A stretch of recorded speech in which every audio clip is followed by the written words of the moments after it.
Apa yang sebenarnya terjadi antara Thailand dan Kamboja? Kenapa dua negara tetangga ini sempat mengakibatkan konflik bersenjata? Apakah ini hanya soal perebutan wilayah atau ada faktor sejarah dan politik yang lebih dalam? Di video kali ini kita akan kupas tuntas konflik Thailand dan Kamboja, mulai dari akar permasalahannya, wilayah mana yang diperebutkan, hingga dampaknya bagi hubungan kedua negara dan ASEAN secara keseluruhan. Kembali lagi di channel Habib Zainal, tetap edukasi bukan komedi.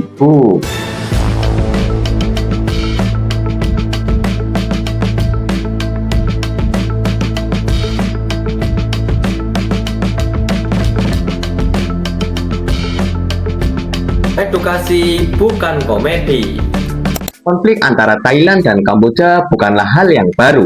Perselisihan ini sudah berlangsung sejak lama, dan salah satu titik utamanya adalah sengketa wilayah perbatasan, terutama di sekitar Kuil Preh Vihara, sebuah situs suci Hindu berusia ribuan tahun yang terletak di pegunungan Dang Rek. Kuil ini secara geografis berada di perbatasan antara dua negara tersebut. Pada tahun 1962, Mahkamah Internasional (ICJ) memutuskan bahwa kuil ini adalah milik Kamboja. Meski demikian, keputusan ini tidak menyelesaikan semuanya, karena wilayah di sekitar kuil, termasuk jalan masuk utama dan area strategis lainnya, masih menjadi bahan perbincangan dan perebutan hingga saat ini.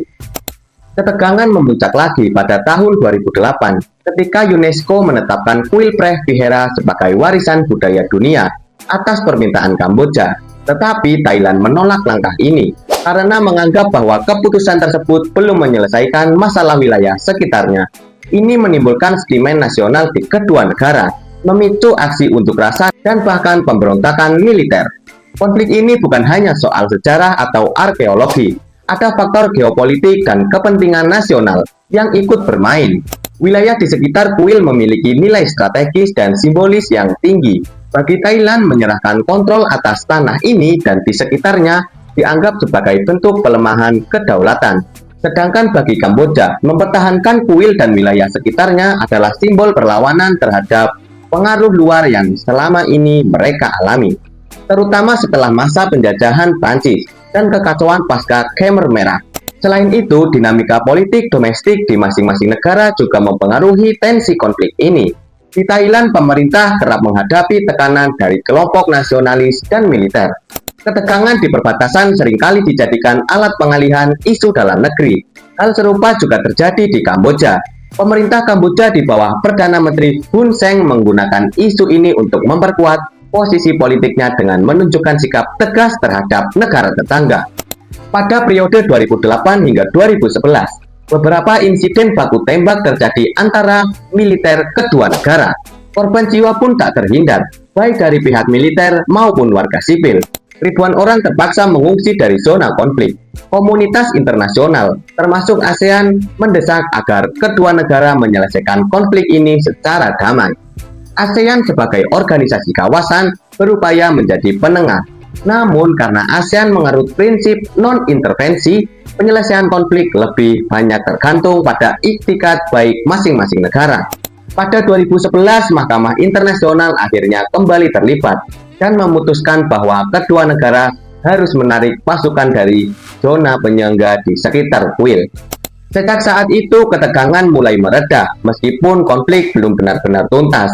Hingga kini masih terdapat ketidakjelasan soal batas wilayah yang jelas antar Thailand dan Kamboja. Pemetaan ulang dan pembicaraan diplomatik terus berlangsung. Namun yang menarik, di balik konflik ini ada sisi lain yang jarang dibahas. Hubungan antar masyarakat, warga Thailand dan Kamboja yang tinggal di perbatasan justru kerap saling berdagang, berinteraksi, dan memiliki hubungan budaya yang kuat. Ini menunjukkan bahwa konflik lebih merupakan masalah antar elit politik dan batas negara, bukan konflik antar manusia secara langsung. Konflik Thailand-Kamboja adalah cerminan dari bagaimana warisan kolonial, identitas nasional, dan dinamika politik domestik dapat berkelindan dalam satu titik konflik.